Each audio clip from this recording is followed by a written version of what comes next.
Over the last few weeks, I have been hammering home how low the demand for physical silver is in the market right now. And yeah, I get it. Many of you have said, well, that's not what it's like in my shop. Well, today I'm cutting through the noise and we're going direct to the source. And in fact, we're going to be talking with Josh from Coin and Bullion. He is going to tell us about low demand, not just in his shop, but in the industry as a whole. He'll talk about dealers melting down silver. He'll even talk about the current very high counterfeit risk that a lot of people are experiencing. So guys, Josh had a wealth of information to share with you today, and I hope that you sit around and listen because this was a good one. So let's get into it. My channel is sponsored by sdbullion.com. New customers can get their first order of gold or silver at spot by going to sdbullion.com/new.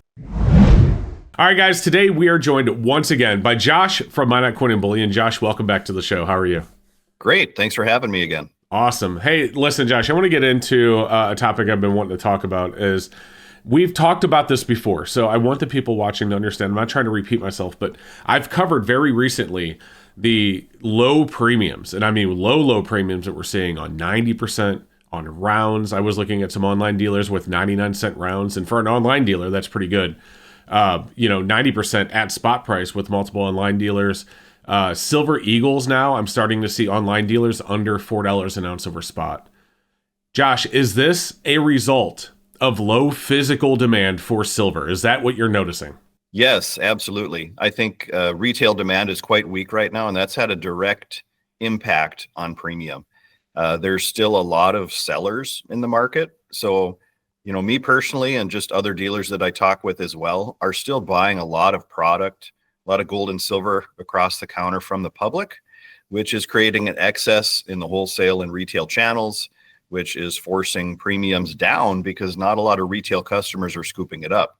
Having said that, it's a great opportunity to buy in relation to spot. This is some of the cheapest premiums that we've seen in a long time in relation to spot. So if you have the means, I believe it's a great opportunity. And don't get me wrong, there is still retail demand. It's just not to the point of where it was a year or two ago when premiums were quite higher. So it's part of a cycle. It's a normal part of a cycle. And I'm not surprised we're at this point. And at some point, it's going to come out of it. Retail demand is going to pick up again. And I think we touched on this in our last video. You asked when might that happen? And I think we both agree once metal gets back in the news cycles. Metal really isn't talked about on mainstream news right now. It's kind of an afterthought. And those that are kind of sitting on the fence, wondering, maybe not investing in metal, they don't get a spark lit until they start hearing it in the news. So I think once that happens again, once we might maybe see silver over 40, maybe once we start seeing gold nearing another all-time high, pushing over 3,500, and we're not far away from that. We're $1 away on silver, and we're $100 away on gold. So I think the script could flip quite quickly, and we could see a big turnaround in retail demand, which in turn typically will raise premiums. So yeah, I think we did talk about that, Josh. And my question really is when that retail demand does return, because as you said, it goes in cycles. Do you think that the premiums are going to return quickly? Because there's so much inventory currently flooding, coin shops, online bullion dealers, there's a lot of stuff to go through. Even as demand comes back, it may take a while to get through a lot of that product. What do you think? Yeah, honestly, I think premiums probably will raise fairly quickly. I mean, it's not going to be immediate, but here's my thought on that. There is an excess of inventory in the wholesale channels. There's no doubt about that. But in order for those wholesalers to, continue to be able to be liquid and to be able to continually buy product, they've had to get rid of it. So they've been sending it to refiners, and a lot of this honestly resellable inventory in gold and silver has been being sent to refineries and has gotten melted. Well, that starts the whole process over again. Now we got to go from, melted, refined metal back into retail friendly bars, rounds, coins, what have you. So once we do that and the actual mints start minting out new product again, yeah, I think prices are going to go up because I think demand could come on pretty quickly. And even though, as I said, there's an excess of product, it's not necessarily retail friendly. For sure. And that actually brings up a good question before I get to my next point is, how does that work out with 90%? Because I know that people are sending off 90% to be remelted as well. However, you can't just reproduce that. So, right now I was just looking at a wholesaler that I have access to. They're selling Walking Liberty halves $1 back of spot to retailers. So that they're probably sending it off to be smelted as well to keep their inventory somewhat decent. Hmm. How do we replace that? Or do you think that eventually is going to cause 90% premiums to go up? Well, that actually is a great question. And, obviously 90% can't be remade. I'm a proponent of not melting if at all possible. But I understand why so many have had to send 90% off to get melted in current market. And once it's gone, it's gone. And that's just going to shrink the amount that's available to the public. So I think once retail demand returns, 90% is typically always a very popular product. Honestly, in my shop, even now, with reduced retail demand, it's still one of the most popular items because it's one of the cheapest in relation to spot. So I do think that demand is going to return. I think because of, I don't want to say there's a shortage of 90% because there's not, but the supply is shrinking, to your point, because it's getting melted. I think the premiums on 90% could go up quicker than, fresh buffalo rounds or even secondary products in the market because of just they can't make anymore, right? So, demand is going to dictate that in the end, but we've seen 90% silver have crazy high premiums in the past. We're only about 5 years removed from 90% silver being, and you talked about it in the video, about the same price it is right now when silver was about half the price it was. So that just shows you what a great deal 90% is right now. And I do think premiums on that will probably go up quicker than on fresh products. Yeah, I agree. And like I'd said, and I showed in that video you just referenced, I mean, multiple online bullion dealers, I don't know about today, but this week have had, 90% quarters, half dollars. Someone had actually said in a comment, I didn't verify it, so I'm just going to say what the comment said. He said that one of the online bullion dealers had Walking Liberty half dollars, 80 cents back of spot on their website. So it's, in my opinion, a good time to buy 90% silver if you think that silver is going to continue to rise in cost. If you think silver is going to drop back down, because I'm not telling people what to think with spot price, then obviously maybe wait. But if you think it's going to keep going up, which I kind of do, because I don't know, Josh, I want to get your opinion on this, and then I'll get to my next point, is silver has went up to $50 an ounce almost in 2011. The difference between 2011 and today is that everything is so much more expensive than it was back then. So it's, I guess, almost not that silver's $39 an ounce, and I've used this analogy before, but it's, instead of taking $20 to buy an ounce of silver, it now takes $39 just because the dollar is worth that much less. Would you agree? Yeah, absolutely. And a lot of people don't really realize that. It's not that gold and silver necessarily go up in value. It's really just tied to the strength of our dollar. And it either takes more or less of those dollars to purchase those products. And that can be said about more than just gold and silver. And, I've been in the restaurant business aside from this for 33 years now. I'm getting old. And I look back because I can remember what menu prices, like prices on our menu, were back in 2011. And honestly, we're probably double the prices we were in 2011 on our menu in our restaurants right now. Gold and silver didn't double. Well, I shouldn't say that. Silver hasn't doubled since 2011. So, from my perspective, silver is still a great buy, even at $39 an ounce, especially with next to no premium. That's just my thought. I always look at it in a context of, just because I have the experience, what we were charging for our food back in 2011 versus now. And that's just a real easy marker for me to use that comparison. So I want to get back on the retail demand, though, because there was another question I wanted to ask, and then we kept getting off topic because, a good point came up. As far as demand is concerned, some of the comments I'm seeing from some of my viewers is that it's not just that people aren't buying at retail, but they're also finding alternative ways to buy silver. So, Facebook Marketplace, there's people trading between each other. The same can be said for Reddit. Whatnot, is something that's been coming up recently. There's a lot of people buying and selling on Whatnot, and it's created the opportunity for somebody without a physical retail location or a strong online presence to basically become a dealer themselves. Do you think something like that has had an effect on, just shops and your traditional online bullion dealers? Yeah, most definitely. And it's hard to To what degree has it affected retail demand? It's impossible to know, but I can tell you from my own experience, I have a lot of customers that come into the shop selling me their rejects that they've won through bidding or a raffle on Whatnot. So, and it's not just 2 or 3 people, it's dozens of people. And I usually ask, I can almost tell the products they bring in, where it came from. And I'll always ask, oh, did you get this on Whatnot? They're like, oh yeah, I, paid $50 for a wheel spin. And on one of them, I won a gram of gold, but I also won these 8 grams of silver. I just want to sell. So there's a lot of people using that platform, not just for buying, but for selling as well. And that, of course, is going to take a little piece out of the pie for, coin shops, online bullion dealers. And one thing that I've recently learned, eBay, which I don't do any business on eBay. I haven't for many, many years. They're kind of taking a cue from Whatnot. And if you don't know what Whatnot is, it's a live auction platform. It's can be very fast paced, and you can buy just about anything on there. But eBay has taken a cue from Whatnot, where they're actually allowing live auctions now, live video auctions on their platform.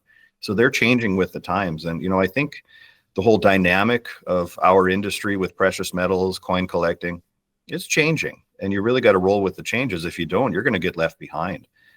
That's just my thought.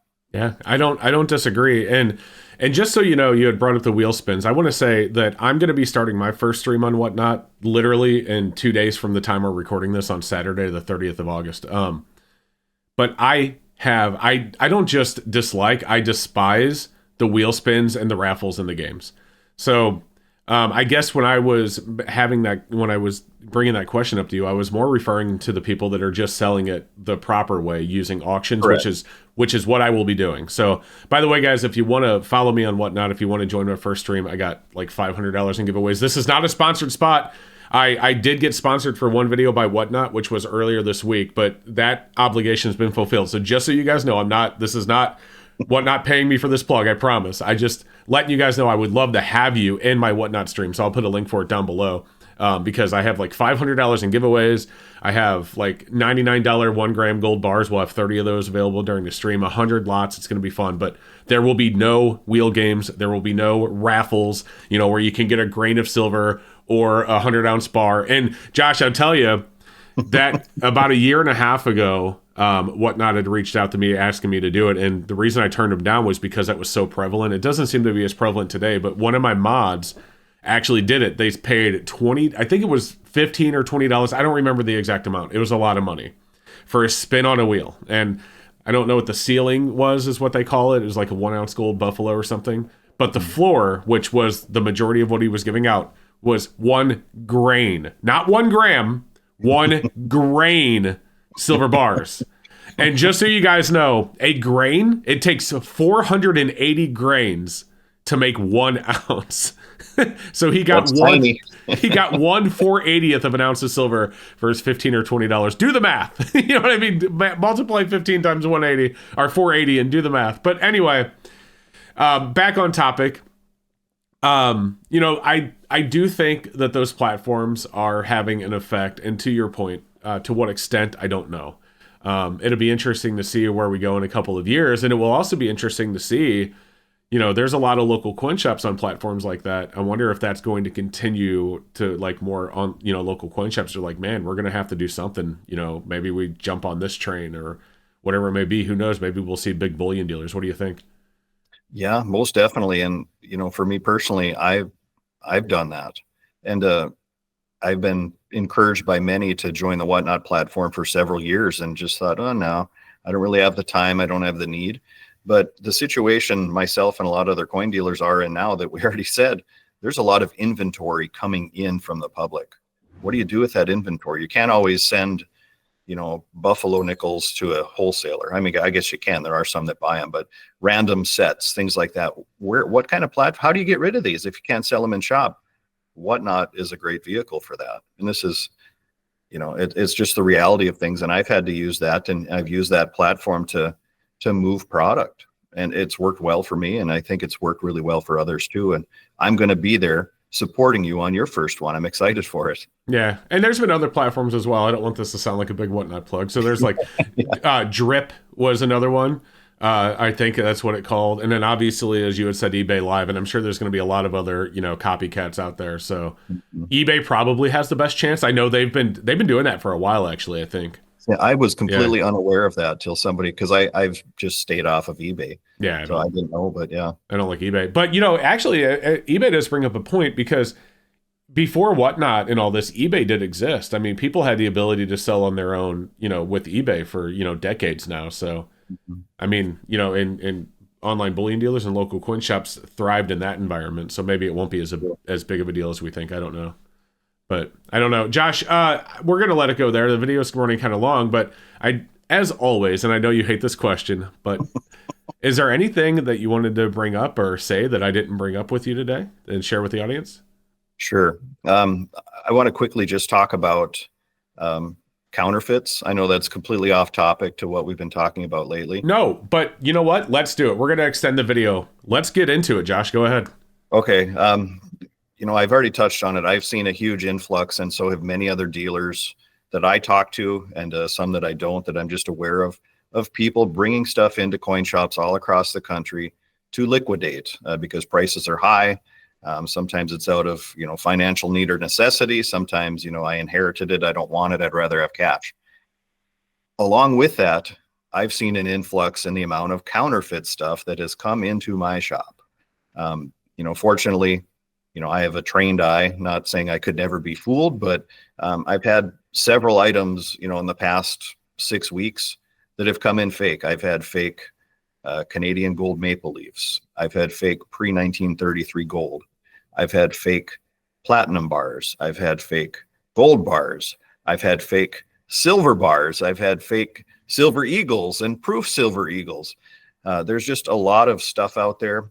So I'm just telling people, buy from reputable sources, be aware of what you're doing. Yes, Whatnot is a great platform. You mentioned eBay Live. You mentioned Drip, Facebook Marketplace. Yeah, those are all places that you can buy precious metal. But if you're buying from people who maybe you don't know and maybe have, bad motives and are going to intentionally sell you stuff, or don't know any better and are going to sell you fake stuff on accident, steer clear. But I guess the whole thing, I just want the public to know there are a lot of fakes out there. And it's more important now than ever to buy from reputable sources, because just for me personally, I've seen a lot of fakes coming in, a lot in the past 6 weeks, just because of the sheer volume of things that we've purchased. Of course, along with that, you're going to see more fakes. And that brings up a good point, not to get back into the online platforms, but, places like eBay and Whatnot and Drip and eBay Live and all that, it opens the opportunity for bad faith actors to take advantage of people that don't know any better. Mm-hmm. So be very, very careful, be very wary, and check everything you get. Like, find a way to check it. I've talked about, I'm not going to plug an item in this video, but I've talked about different ways to check in some of my other videos. Maybe I'll link those videos down below. But please, you're right. There's so many fakes out there. And whenever there's an opportunity or a window that opens for a bad faith actor to like plug in and take advantage of somebody, they're going to do it. There's a lot of it. It seems this world, it's like it's going downhill. And I know, bad people have been around as long as people have existed, but it just seems like it's just just increasingly rampant lately. You know what I mean? Yep, So for sure. take care of yourself, guys. Be careful with your precious metals and check them immediately. Don't put them in your safe and then hope, think 2 years later you find out it's fake. Find out now and take care of it immediately. And you know what? Also, if you don't even want to worry about it, go to places like Josh at My Coin and Bullion or other local coin shops that test them in front of you.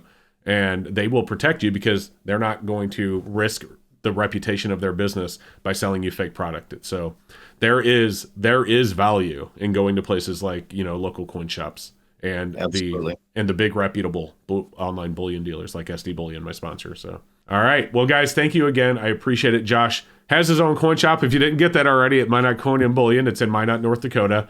Check it out. I'll put a link for his channel, his YouTube channel down below. And Josh, thank you so much. Likewise, I appreciate the time. Thanks. Always.